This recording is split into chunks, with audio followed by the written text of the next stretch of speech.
Ne dites pas bonjour. On est très poli. Bonsoir, les rhumatismes ne sont pas une maladie.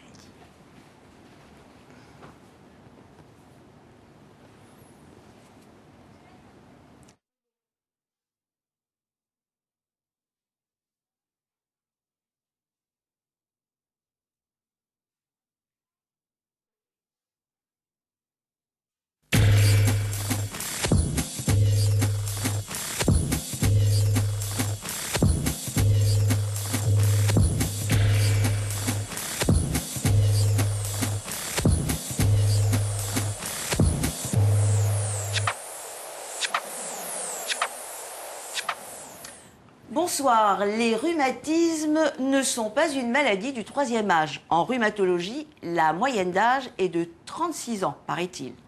On estime aujourd'hui que 15 millions de personnes souffrent de douleurs rhumatismales. On distingue deux catégories de rhumatismes, les rhumatismes inflammatoires et les rhumatismes dégénératifs. Ces douleurs articulaires ont-elles les mêmes symptômes? Évoluent-elles de la même façon? Le point sur ces affections avec nos invités, que je vais d'ailleurs tout de suite vous présenter. Le professeur Jean Roudier, vous êtes chef du service de rhumatologie de la Conception, à l'hôpital de la Conception de Marseille. Le docteur Philippe Cortet, rhumatologue, membre de la Fédération française de rhumatologie pour la région PACA-Corse. Et Dominique Hétor, que vous connaissez en tant que journaliste, mais cette fois-ci, elle va témoigner du vécu de sa mère qui vit depuis une vingtaine d'années avec une polyarthrite rhumatoïde évolutive. Professeur Roudier, c'est à vous de nous expliquer tout d'abord ce qu'est le rhumatisme. Alors le rhumatisme, c'est un terme général qui désigne les maladies des os et des articulations. Alors un petit schéma pour bien nous expliquer. Donc voilà un os. Et la principale maladie osseuse, c'est l'ostéoporose, c'est-à-dire un os raréfié, fragile, peu dense. Et puis une articulation, c'est le point de contact mobile entre deux os et donc ces deux pièces osseuses. Par exemple, un genou, c'est comme ça. Ici, il y a du cartilage qui est un tissu lisse et fragile. Et puis autour, il y a une capsule qui maintient l'ensemble en place. Là, je la représente coupée.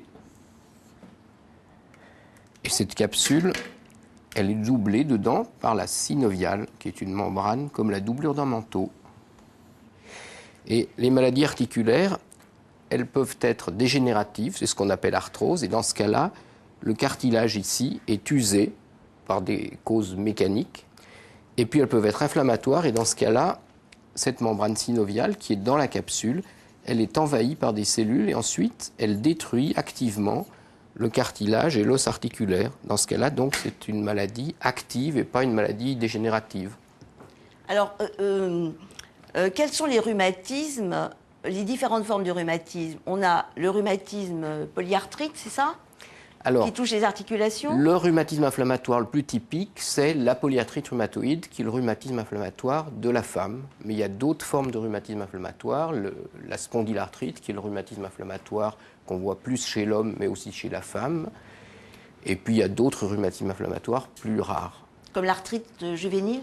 Comme l'arthrite juvénile, qui est un ensemble de rhumatismes inflammatoires de l'enfant, et puis comme des rhumatismes, par exemple, associés au psoriasis ou à d'autres maladies inflammatoires. Alors, docteur Cortet, je voudrais vous demander, existe-t-il des statistiques en Corse concernant le nombre de personnes atteintes de rhumatisme? Alors, dans rhumatisme, effectivement, comme le disait le professeur Roudier, il y a un rhumatisme arthrosique dégénératif qui touche le cartilage et le rhumatisme de l'enveloppe articulaire. Dans les rhumatismes inflammatoires, c'est vrai qu'il y a une population quand même corse atteinte de polyarthrite rhumatoïde ou de rhumatisme inflammatoire type rhumatisme psoriasique ou spondylarthrite qui est relativement importante. Il y a une population effectivement de polyarthrite, y compris des polyarthrites très sévères qui ont une nécessité de traitement très actif presque d'emblée. Je voudrais vous demander, en France, combien y a-t-il de personnes souffrant de rhumatisme en général? Est-ce qu'on a une idée? Une idée précise, non. Une idée grossière, oui. Peut-être un quart de la population, si on met tout bout à bout, entre l'inflammatoire et l'arthrose. Je voudrais vous demander, quelle différence y a-t-il entre ces différentes formes de rhumatisme? Alors, d'un côté, L'ostéoporose, donc la maladie osseuse, ça c'est vraiment une maladie silencieuse. C'est un os fragile, parfois pour des raisons familiales, parfois pour des raisons acquises, mais il n'y a pas de signe jusqu'aux fractures. Donc c'est quelqu'un qui va bien et qui un jour se fracture une vertèbre, ou se fracture l'avant-bras, ou se fracture le col du fémur.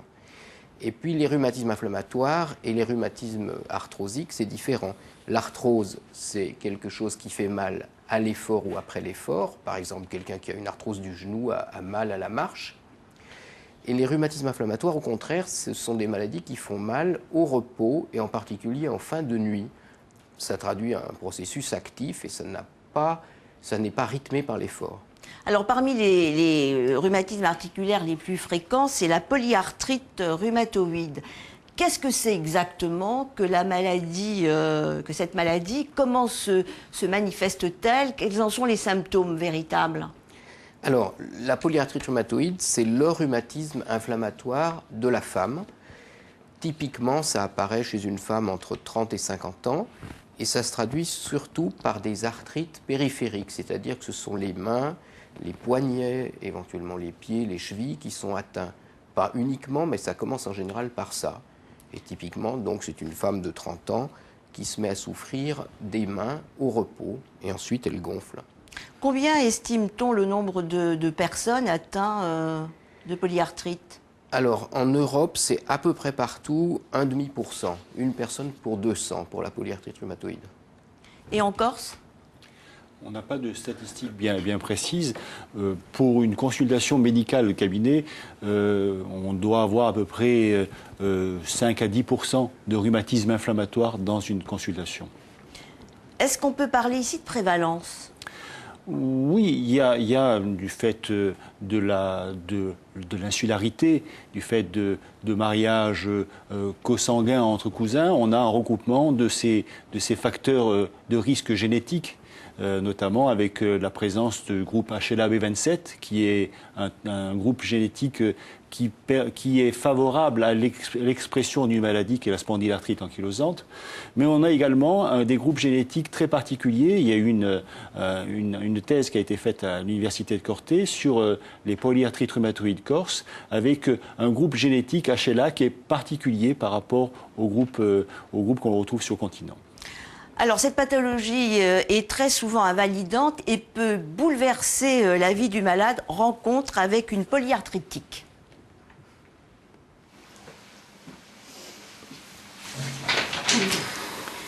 Mains grippées, raideur des chevilles, douleurs lombaires. Ces symptômes, Laurence les ressent vers l'âge de 40 ans. Après avoir consulté plusieurs médecins et subi de nombreux examens, la maladie est diagnostiquée. Laurence est atteinte de polyarthrite psoriasique. J'ai fait une dépression il y a quelques années, une grosse dépression, et je pense que c'est peut-être ça qui a fait que, voilà, qui a peut-être, ou qui a favorisé, ou qui a fait que mon corps après a développé cette maladie, quoi. Comme bon, souvent on dit, comme pour les cancers, on se les fabrique, ou bon, ben là ça a été ça, quoi. Ben, les douleurs, elles se manifestent de manière différente. Parfois, ça peut être des douleurs dans la colonne, en pleine nuit, hein, vous dormez tranquille et tout. Puis la colonne commence à faire terriblement mal. Après, ça peut être le genou, ça peut être les épaules qui se bloquent, ça peut être n'importe quelle partie du corps. Et il peut y avoir aussi plusieurs parties ensemble. Il y a des tas de choses qu'on ne peut plus faire, ou si on peut les faire, on va mettre beaucoup plus de temps pour les faire. C'est des maladies qui évoluent par poussée, donc il y a des moments où on est très bien, où ça va, où bon, on se traîne quand même une fatigue. Hein. Ça, la fatigue, on l'a presque en permanence. Bon, puis des fois plus forte que d'autres. Bon, quand on a des poussées très fortes, on ne peut pas travailler. Quand je suis en poussée, par exemple, je fais presque plus rien parce qu'on ne peut pas rester debout longtemps, on ne peut pas rester assis longtemps, on ne peut pas conduire longtemps. On est très très fatigué. Il y a des gestes dans la vie, même ouvrir une bouteille, c'est pas possible. Serrer une serpillière, c'est pas possible. monter dans la baignoire, c'est le parcours du combattant. Je veux dire, c'est des trucs, c'est dur à vivre aussi. Hein. On a l'impression un peu d'être un vieillard avant l'heure, quoi. Vieillard, quoi. Un vrai vieux. On se dit, bon, j'ai 46 ans, je peux plus faire ça, je peux plus faire ça. Moi, j'ai ma grand-mère, elle a 98 ans, elle marche plus vite que moi. Je veux dire, oui, moralement, c'est pas évident, hein. Bon, puis après, on se dit, allez, ça va, il faut réagir, quoi, hein, parce que bon, il ne faut pas non plus trop s'écouter. Hein. Je guérirai jamais, mais je peux être calmée pendant très longtemps, donc bon, ça va.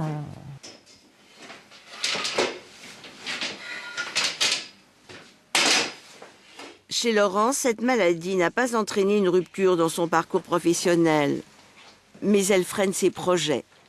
Quant au regard des autres, il est parfois difficile à supporter.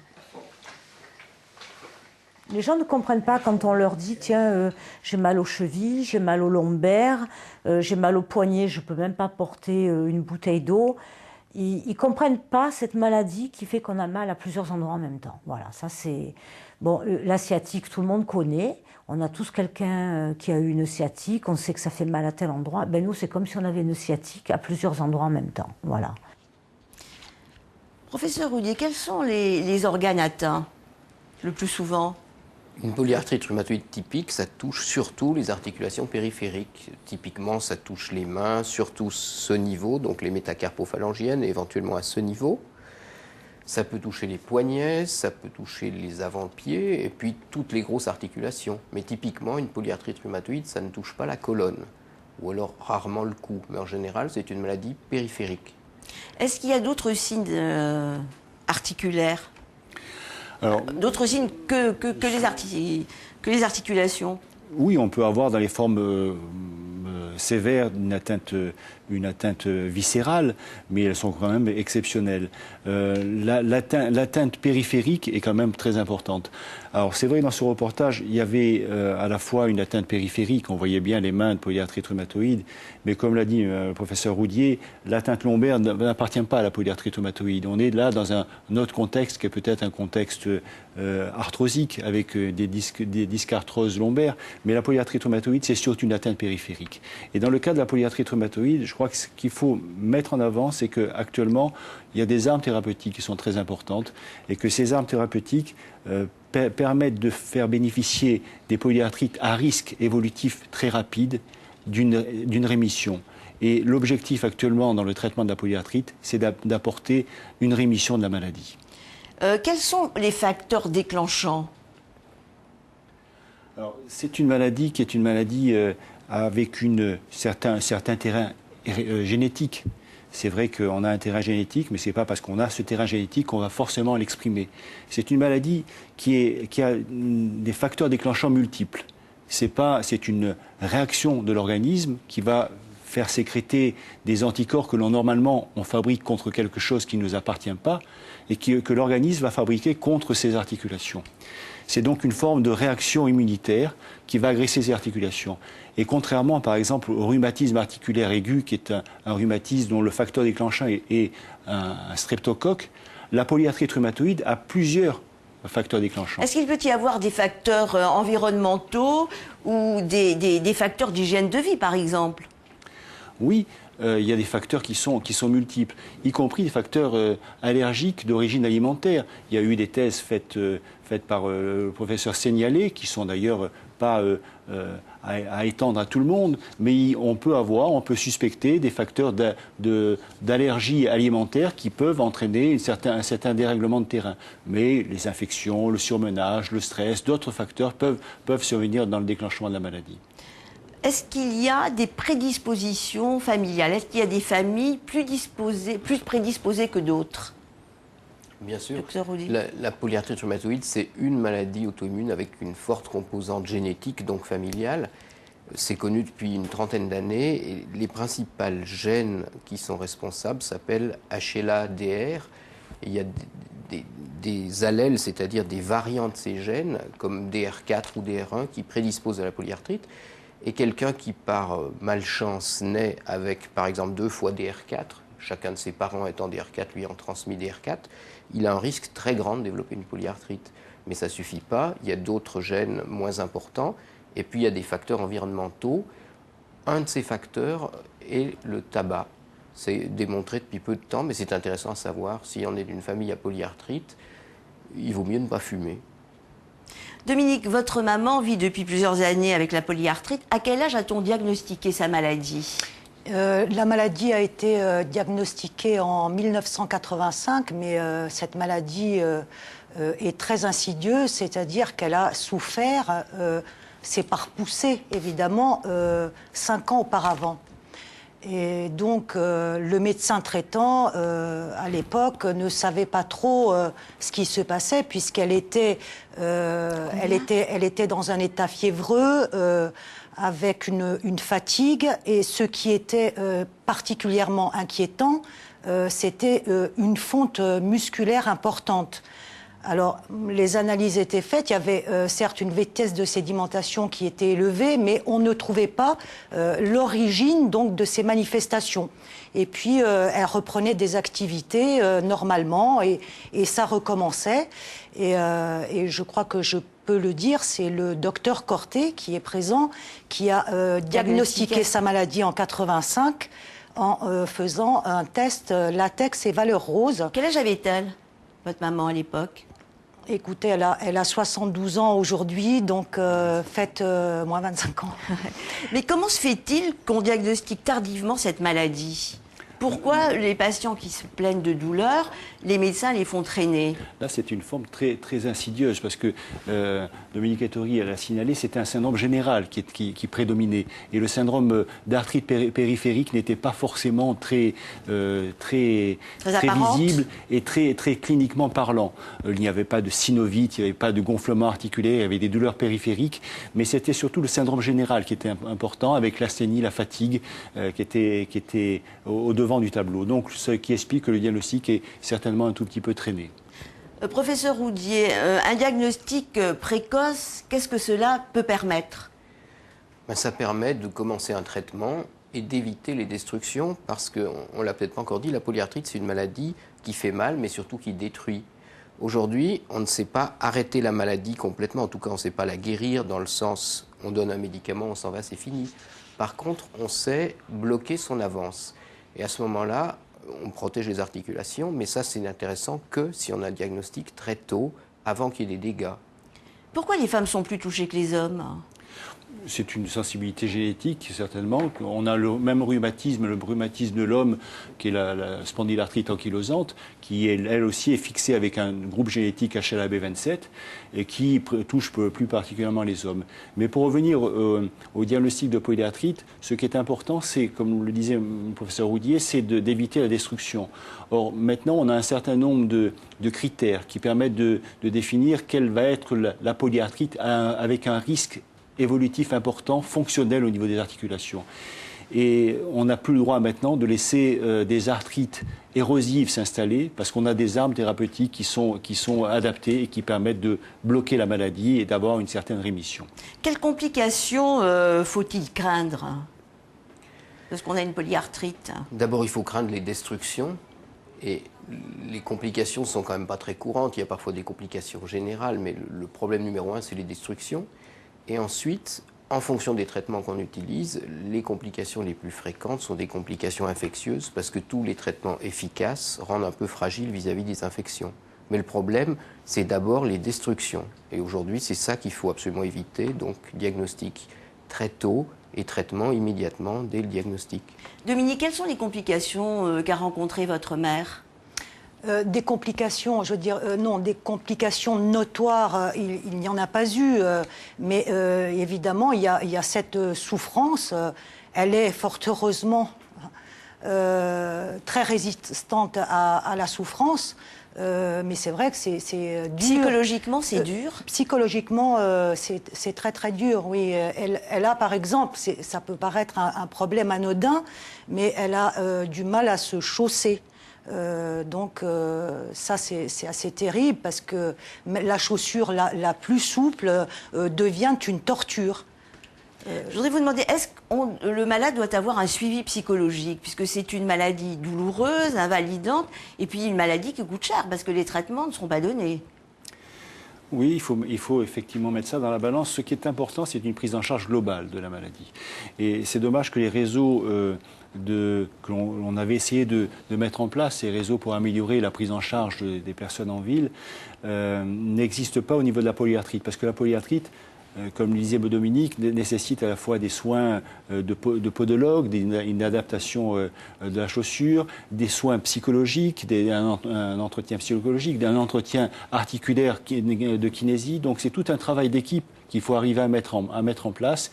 Et c'est ce travail qui aurait pu être réalisé dans ces phénomènes de réseau qui permettent de mettre beaucoup d'intervenants médicaux ou paramédicaux en lien pour améliorer la prise en charge des polyarthrites. On a vu que la polyarthrite touchait beaucoup plus les femmes. La grossesse était une période dangereuse pour une femme qui est atteinte de polyarthrite. Alors c'est compliqué. D'une part, les polyarthrites apparaissent souvent après la grossesse ou au contraire au moment de l'installation de la ménopause. Par contre, une polyarthrite qui est en train d'évoluer, si la femme commence une grossesse, en général, elle entre en rémission complète. Et puis elle repartira après l'accouchement. Donc la grossesse a vraiment un rôle particulier. Elle est capable de stopper net une polyarthrite déclarée, mais en fin de grossesse, c'est aussi le moment dangereux où une polyarthrite peut apparaître, où une polyarthrite peut aussi se relancer si elle a été en rémission. Alors, est-ce que les enfants risquent d'être atteints? Alors, réponse oui, mais les enfants, c'est plus compliqué. Les enfants, ils peuvent avoir tous les rhumatismes inflammatoires de l'adulte, c'est-à-dire ils peuvent avoir des spondylarthrites ou des vraies polyarthrites rhumatoïdes, et en plus, ils peuvent avoir des rhumatismes inflammatoires propres à l'enfant. Un de ces rhumatismes, on l'appelle arthrite juvénile, et un autre qui est beaucoup plus rare s'appelle maladie de Still, mais ce sont des choses embêtantes, et donc le diagnostic d'un rhumatisme inflammatoire de l'enfant, c'est compliqué. Alors je voudrais vous demander, qu'est-ce que c'est que l'arthrite juvénile? L'arthrite juvénile, c'est un ensemble de maladies. Alors, suivant les écoles, on ne parle pas toujours de la même chose, mais en gros, je répondrais, les rhumatismes inflammatoires de l'enfant, ce sont 4 choses. C'est d'une part spondylarthrite ankylosante et polyarthrite rhumatoïde, comme chez l'adulte, donc les rhumatismes de l'adulte, mais apparaissant plus tôt dans la vie. C'est souvent des formes qui vont être sévères. Simplement, la maladie apparaît plus tôt que chez un adulte. Et puis, c'est donc cette fameuse arthrite juvénile qui est un peu différente de la polyarthrite et qui parfois guérit à la puberté. Ça, c'est très intéressant. Et puis, très rarement, il y a cette autre maladie très grave qui est la maladie de Still, qui, elle, est une polyarthrite très, très inflammatoire, qui donne un tableau un peu de fièvre. On se demande, quand on voit ça, si c'est une septicémie ou une infection grave. Et c'est une maladie qu'on ne sait pas du tout traiter, pour laquelle on donne de la cortisone, et qui est le seul des rhumatismes de l'enfant qui, bien que bien diagnostiqué, entraîne des troubles de croissance parce que c'est un rhumatisme corticodépendant. Oui, je voudrais vous demander, est-ce que les garçons et les filles sont touchés de la même façon concernant l'arthrite juvénile? Est-ce que vous avez eu des cas Non, en fonction des formes qu'on vient de citer, il y a une prévalence qui est plus importante chez les filles que chez les garçons. Ce qui est important aussi, c'est, vous venez de le signaler, c'est la corticothérapie chez les enfants. La corticothérapie est des fois indispensable, notamment dans la maladie de Still. Elle n'est pas forcément indispensable maintenant dans les formes de révélation très précoces de polyarthrite rhumatoïde. Parce qu'on a effectivement des traitements qui permettent de ne pas mettre ces enfants sous une corticothérapie avec les risques d'une corticothérapie très précoce et d'avoir des répercussions de cette cortisone. Donc là aussi, le diagnostic précoce et étiqueter correctement un rhumatisme chez l'enfant, c'est quand même très important parce que ça permet d'adapter le traitement exact. Mais qui diagnostique? Ce sont les pédiatres? Comment travaillez-vous? Est-ce que les pédiatres sont vigilants à cette forme de rhumatisme chez l'enfant? On en discutait parce que c'est presque une spécialité à l'intérieur de la rhumatologie, c'est la pédorhumatologie. Il faut vraiment être aguerri à ce type de tableau clinique pour avoir vraiment un diagnostic important. Et le travail en collaboration qu'on peut avoir avec les centres universitaires du continent, que ce soit Marseille, Montpellier, Nice, c'est un travail très important parce que ça permet de confier ces jeunes à des hyper spécialistes de ces rhumatismes. Est-ce que vous avez un pourcentage du nombre d'enfants atteints en Corse? Alors, hélas, nous, rhumatos de ville, on ne les voit pas forcément immédiatement lorsque la maladie se révèle. On les prend en charge dans les formes de rhumatisme qui ont évolué et qui gardent cette évolution de rhumatisme inflammatoire, de polyarthrite rhumatoïde, donc de révélation très précoce, et qu'ils restent polyarthrite adultes, et à ce moment on les prend en charge. Mais hélas, on ne les prend pas en charge suffisamment tôt pour des fois influencer le type de traitement. En France, vous avez un chiffre du nombre d'enfants atteints? Un chiffre précis, je ne crois pas. Je dirais que c'est au maximum un dixième, en prenant tous les rhumatismes de l'enfant, de la fréquence de la polyarthrite, c'est-à-dire peut-être un enfant sur 2000. Ça me paraît, c'est un peu pifométrique, mais ça me paraît à peu près réaliste, ça. Alors maintenant, nous allons nous rendre à Bonifacio, où nous avons rencontré Célia, qui vit depuis l'âge de 12 mois avec une arthrite chronique juvénile. Fais attention, hein. Célia est une petite fille de 6 ans et demi, très vive. Pourtant, à l'âge de 18 mois, une maladie infantile chronique atteint ses articulations. Ça a commencé par une douleur au niveau des 3 doigts. Une douleur et puis un gonflement surtout. Et quelques mois ont suivi et là, ça a été le genou. Donc une douleur intense au niveau du genou, des cris, des pleurs. Bon, toujours pareil, elle a dû tomber sur les genoux, mais vraiment terrible, hein, de ne pas pouvoir la toucher. Ça a été, donc je l'ai reportée chez son médecin traitant qui lui a fait une batterie d'examens avec une prise de sang. Et au résultat de la prise de sang, il m'a dit, hop, hop, il m'a dit ça va pas du tout. Il m'a dit à l'hôpital, à Bastia, donc en pédiatrie, chez le docteur Pensemaille, et qui a fait encore des examens, qui m'a annoncé l'arthrite chronique de Célia. Après, ça a été la cheville, le genou, il y a eu le poignet en plus. Donc dans les 3 mois qui ont suivi, et puis pour finir tout ça, les yeux. Donc l'œil gauche qui a été atteint très gravement, puisqu'elle avait une cécité, hein, elle était à 0. Ça a été très très difficile, parce que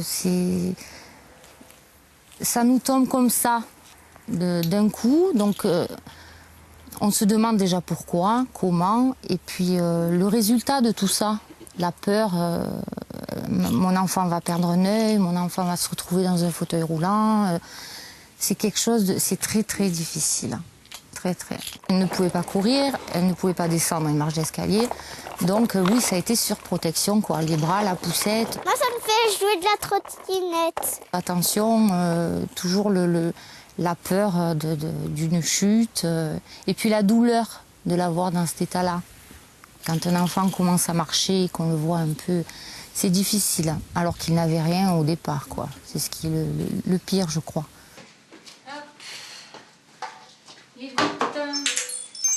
Aujourd'hui, Célia est en rémission. Allez, juste 2. Arrête de sauter. Je te loupe pas. Ça me fait travailler l'œil.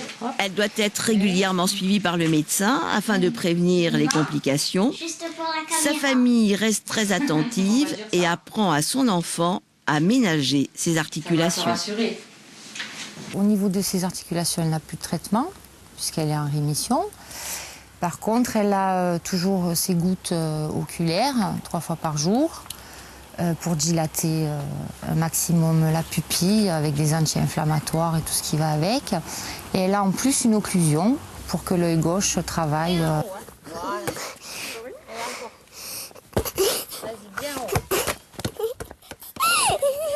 Ça va beaucoup mieux, oui. On gère tout, hein. On voit, on sait lorsqu'il y a une inflammation. On le voit de suite, donc je vérifie ses articulations.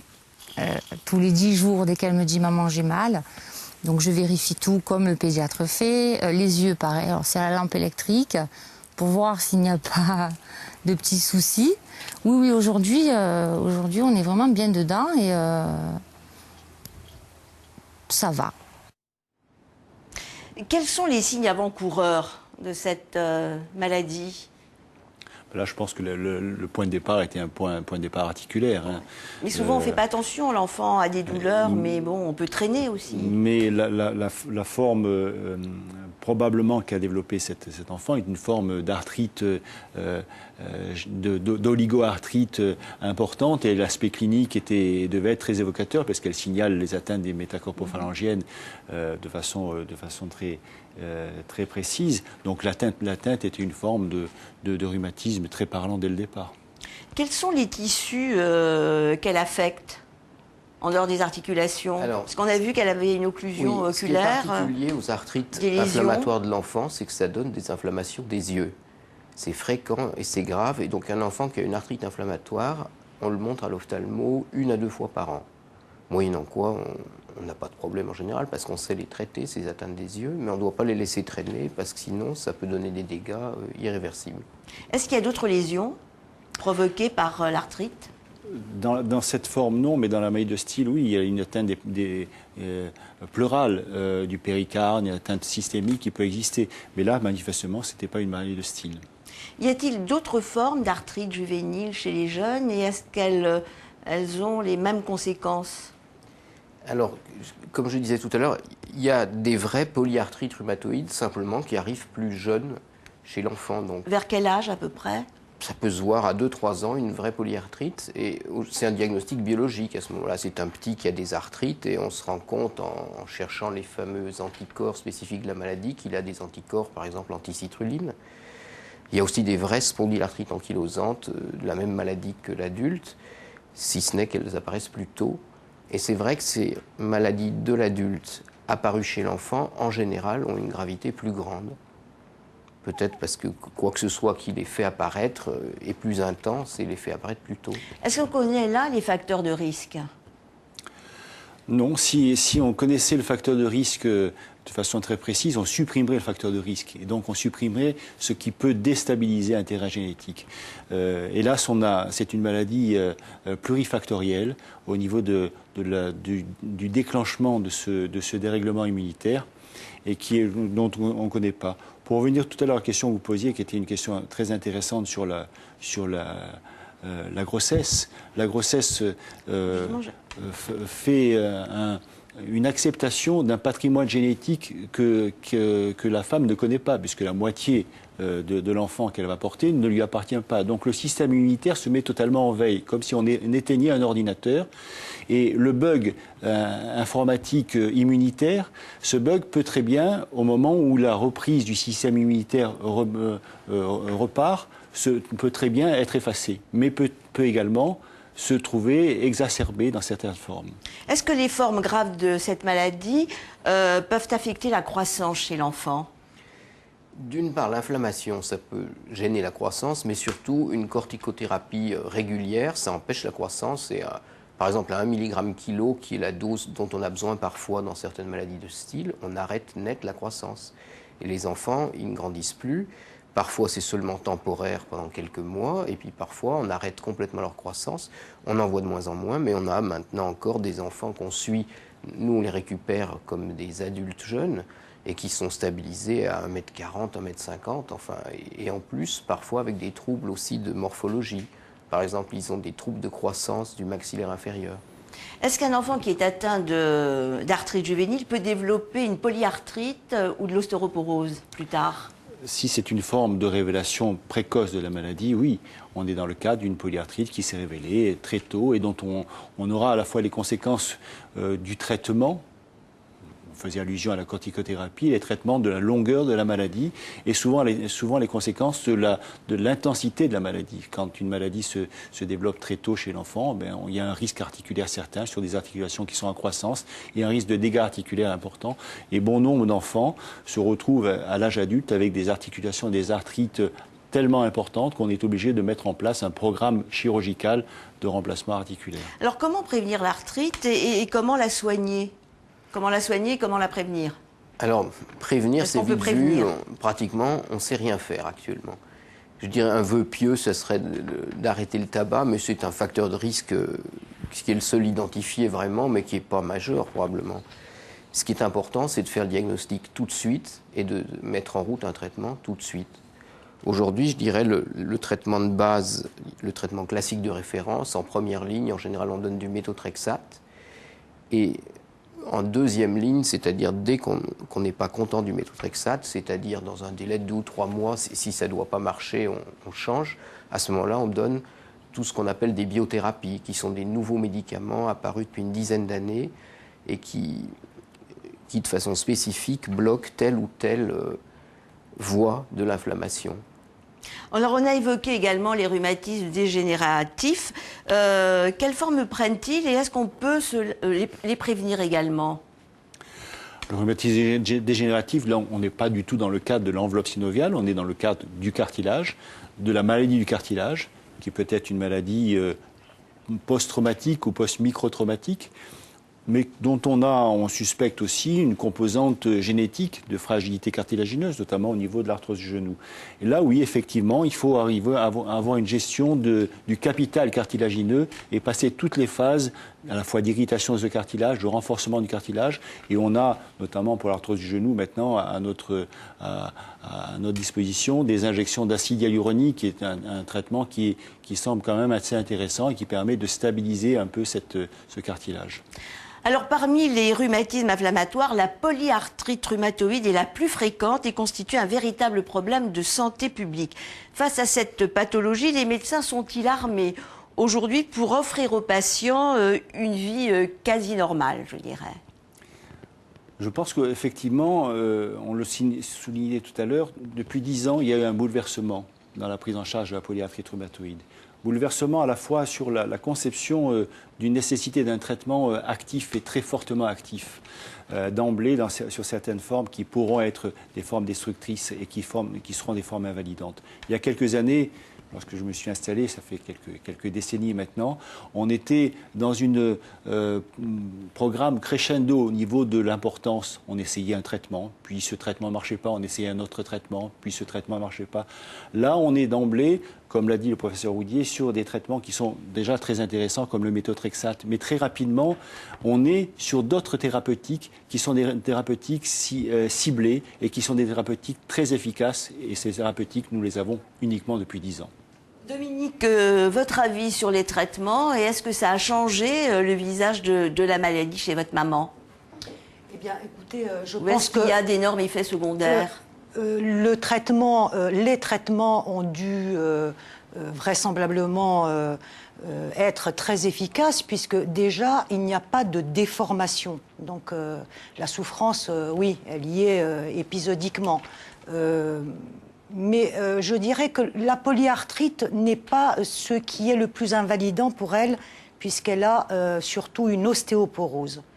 Mais en ce qui concerne la polyarthrite, le traitement est efficace. Est efficace, oui. Est-ce que ceux qui ont une polyarthrite doivent avoir une hygiène de vie, une alimentation particulière pour éviter cette évolution et ces poussées? C'est une question difficile. Hygiène de vie, il faut qu'ils gardent leur mouvement dans la mesure du possible. Concernant l'alimentation, c'est un débat compliqué.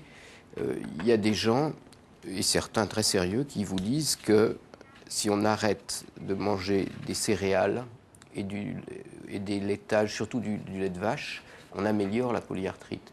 Je ne sais pas si c'est vrai. Ça a été en tout cas beaucoup argumenté par Jean Seignalais, qui était un immunologiste de Montpellier. Et aujourd'hui, il y a encore des patients, disons, dans la catégorie bio, médecine douce, qui ne jurent que par ça. Moi, mon expérience, c'est que vous prenez un Français standard, vous le mettez pendant 1 an à un régime sans pain et sans laitage, il perd 10 kilos. Et un Français standard, très souvent, ça lui fait du bien de perdre 10 kilos. Concernant l'efficacité sur la polyarthrite, je ne sais pas. En tout cas, ce n'est pas démontré. Mais est-ce que je peux poser une question? Est-ce qu'il y a certains aliments qui sont à proscrire en ce qui concerne le cas de ma maman? Et c'est sans doute pas une coïncidence puisque ça s'est produit à plusieurs reprises. Elle ne doit pas manger de viande rouge trop souvent. Elle a remarqué des poussées ou, par exemple, les fromages très forts tels le roquefort. Donc, est-ce que ce sont des coïncidences? Mais En tous les cas, ce n'est pas scientifiquement démontré. Pour revenir au régime de façon globale, je crois qu'il faut mettre en garde les personnes. Rien n'est adapté de façon globale. Tout est individuel. Il y a certaines personnes qui vont réagir aux protéines animales, d'autres qui ne vont pas réagir aux protéines animales. Je crois qu'on ne peut pas demander à toutes les polyarthrites de suivre un régime très draconien dans lequel on supprime tout laitage, notamment le lait, tout calcium, qui serait peut-être pas une bonne chose. Mais rien n'est généralisé en matière d'alimentation. Donc c'est pour ça que je crois qu'il faut effectivement être très prudent sur ce domaine.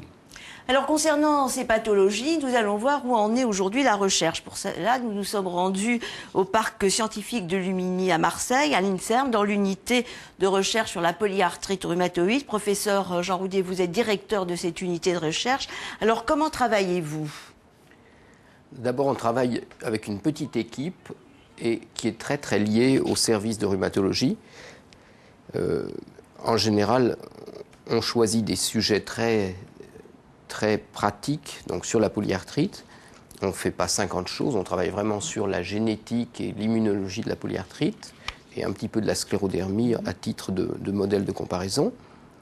On est une équipe avec... vous savez ce qu'on va faire? On va tout de suite se rendre dans votre laboratoire. Ça y est, notre ficole est prêt. Alors on va voir.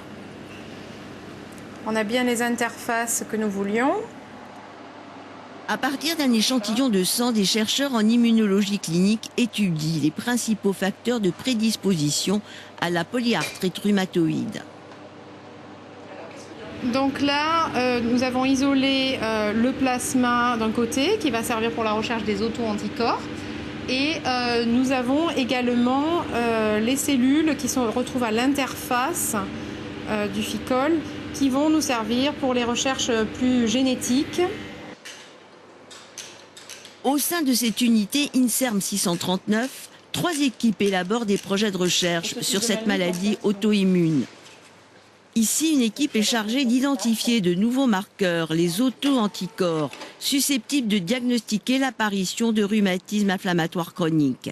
Alors, je suis en train de doser des auto-anticorps. Ce sont des protéines qui sont présentes dans le sérum des patients atteints de polyarthrite rhumatoïde. Les cellules du système immunitaire vont, entre guillemets, attaquer l'organisme en produisant ces auto-anticorps. Et donc là, on utilise une technique qu'on appelle la technique ELISA, qui permet justement de visualiser de façon colorimétrique la présence de ces auto-anticorps. C'est une maladie particulièrement invalidante. Et donc, l'intérêt, c'est d'arriver à diagnostiquer le plus rapidement possible cette pathologie avant les destructions articulaires. Et donc, dans la polyarthrite rhumatoïde, quand la maladie s'installe, l'organisme fait des auto-anticorps. Et donc, à partir du moment où cette maladie s'est installée, ces auto-anticorps, en fait, sont de plus en plus nombreux. Et donc, l'intérêt, en essayant d'identifier ces auto-anticorps, c'est de se placer au tout début de la maladie, bien avant que l'inflammation ait atteint les articulations et une destruction articulaire. Donc nous, notre rôle, c'est d'essayer de trouver justement ces marqueurs pour détecter la pathologie avant les atteintes articulaires trop importantes. Et ensuite, aussi de comprendre le mécanisme de déclenchement de la polyarthrite rhumatoïde en essayant d'expliquer en fait pourquoi ces patients ont ces auto-anticorps. D'autres chercheurs tentent de comprendre pourquoi les femmes sont 3 fois plus touchées que les hommes. Travaillant sur le mécanisme cellulaire, ils ont mis au point la détection du microchimérisme. Une femme qui va également donner naissance va donc recevoir également des cellules de son enfant. Donc elle aura des cellules d'un côté de sa mère et de l'autre de ses enfants. Elle est donc double receveur de cellules que nous appelons microchimériques. Nous sommes tous des chimères, nous avons tous ces cellules en nous, qui sont des cellules donc semi-étrangères. Et donc ce que nous faisons, c'est qu'à partir de cet ADN que nous obtenons des cellules du sang des patients, nous essayons de détecter et quantifier ces cellules étrangères. Nous essayons de comprendre pourquoi ces cellules microchimériques sont plus abondantes chez les sujets qui ont une maladie auto-immune comparé à des sujets sains. Et donc ces cellules, elles pourraient en effet avoir un rôle dans la maladie directement. Elles pourraient être la cause de la maladie, déclencher la maladie, ou si elles peuvent avoir un autre rôle. On n'est pas aussi catégorique que ce que l'on pensait au départ. Au départ, on pensait vraiment que ces cellules étaient dangereuses, attaquaient l'hôte, qu'elles étaient en plus grande quantité, donc qu'elles étaient dangereuses. Et maintenant, l'avis est un peu partagé. Je m'en occupe. Tu fais l'extraction d'ADN?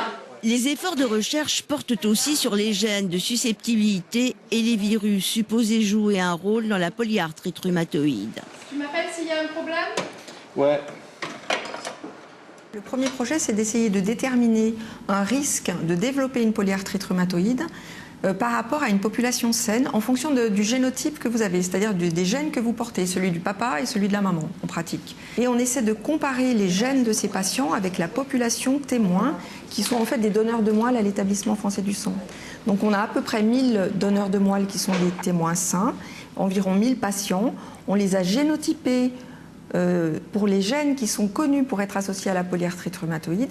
Et on fait maintenant un gros travail statistique pour essayer de voir quel est le terrain génétique le plus porteur pour faire une polyarthrite rhumatoïde. Et on travaille également sur un virus qui est le virus d'Epstein-Barr. C'est un virus qui atteint tout le monde. Dans la polyarthrite rhumatoïde, il y a quelque chose d'un petit peu particulier, c'est que les patients souffrant de polyarthrite rhumatoïde ont un taux de virus un petit peu supérieur à la population normale. Par ailleurs, dans une autre population, qui sont les patients transplantés, on sait que ce virus peut induire des lymphomes. Et on a donc développé une technique au laboratoire pour le quantifier de façon régulière chez les patients souffrant de polyarthrite rhumatoïde pour vérifier que ce virus ne va pas provoquer chez eux des lymphomes. Depuis 10 ans, sous la direction du professeur Jean Roudier, ces scientifiques développent leurs travaux sur les mécanismes de cette réaction inflammatoire afin de trouver des moyens de stopper la polyarthrite rhumatoïde. Professeur Roudier, quels sont les axes prioritaires de la recherche dans votre laboratoire, mais d'une façon plus élargie? Alors, que ce soit dans le laboratoire ou ailleurs, actuellement, ce qui est important, c'est d'abord des outils de diagnostic le plus précoce possible. Et aujourd'hui, une chose importante, c'est de cadrer les à peu près 40% de polyarthrite pour lesquels les anticorps de référence, qu'on appelle anti-CCP, ne sont pas présents. Donc nous, on travaille là-dessus, mais on n'est pas les seuls. Et puis aussi, on essaye de développer des nouveaux traitements, des nouvelles biothérapies et des outils qui permettent de choisir quelle biothérapie donner à quel patient. Il y a 10 ans, on avait la première biothérapie, c'est les anti-TNF-alpha. Et ce n'était pas compliqué. Quand on avait un patient qui échappait au méthotrexate, on le mettait sous anti-TNF-alpha. Aujourd'hui, il y a les anti-TNF-alpha qui sont au nombre de 3, bientôt de 4, et il y a encore 3 autres biothérapies ensuite. Et on a besoin d'outils qui permettent de prédire quel patient réagira bien à telle ou telle biothérapie, sachant que c'est des produits qui sont malgré tout dangereux et qui sont très coûteux. Donc à ce stade, on a vraiment du progrès à faire dans le choix du meilleur traitement pour un patient qui échappe à un traitement de première ligne.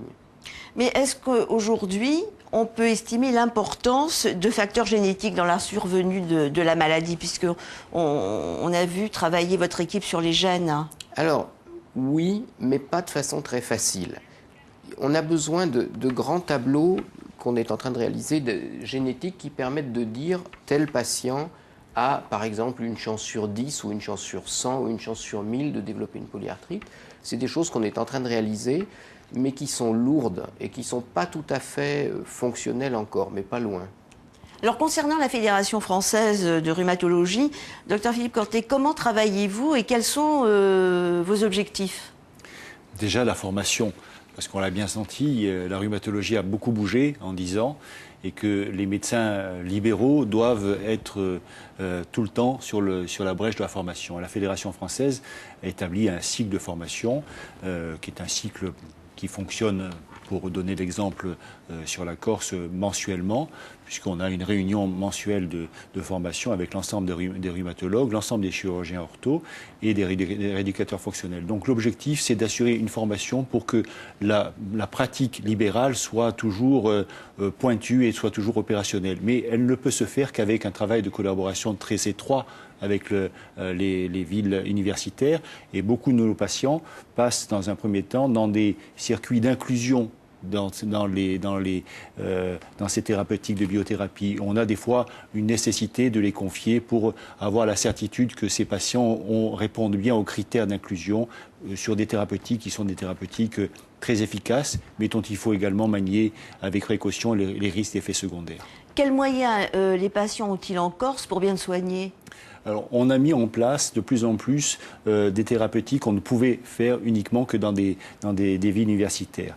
Des biothérapies maintenant se font couramment au niveau du centre hospitalier d'Ajaccio de la Miséricorde, et on est en train de mettre une biothérapie que le MAPTERA au niveau de l'hôpital de Castellucci, qui touche pas beaucoup de polyarthrites, peut-être sur la Corse du Sud, une douzaine de polyarthrites sont touchés, mais ça permet au moins d'avoir leurs traitements, qui sont des traitements tous les 6 mois de perfusion réalisés sur la Corse. Dominique, qu'attendez-vous de la recherche? Qu'est-ce que vous espérez? Moi, j'espère la disparition totale, évidemment, de la maladie, mais ce n'est pas pour demain, mais des efforts considérables ont été faits. Moi, je le constate sur ma mère, même si sa forme est très, très douloureuse, mais n'est pas particulièrement sévère, d'après ce que j'ai pu constater dans vos reportages. Voilà, donc... Et puis dire surtout aux malades d'avoir toujours une activité, de ne pas se laisser se résigner. C'est ce que fait ma maman, c'est-à-dire elle garde toujours une petite activité, elle ne se laisse pas aller, elle essaye d'avoir bon moral. Professeur Roudier, quels sont les objectifs dans les 10 ans à venir? D'un point de vue pratique, d'abord, je crois qu'il faut homogénéiser la prise en charge des patients. Aujourd'hui, avec les nouveaux traitements, on a affaire à des patients, parfois qui ont la même ancienneté de maladie, mais qui ont été traités différemment et qui ne sont pas du tout dans le même état. Donc je pense qu'il faudrait que tout le monde bénéficie d'un diagnostic précoce et de mise en route de traitements efficaces. Ça veut dire diagnostic, je ne sais pas, 1 mois après méthotrexate, 3 mois après biothérapie. Il faudrait homogénéiser donc la prise en charge. Et ensuite, il faut bien sûr espérer voir arriver des traitements radicaux. Pour une guérison totale. Voilà. Mais je ne suis pas sûr que ça soit pour demain. Je pense qu'on aura plutôt des meilleures biothérapies d'abord. Messieurs, merci. Dominique, merci d'avoir participé à cette émission. Nous en savons un tout petit peu plus sur ces pathologies articulaires. Cette émission, vous allez pouvoir la revoir demain et samedi sur Viastel et puis sur notre site internet. Voilà, merci beaucoup de nous avoir suivis et à très bientôt.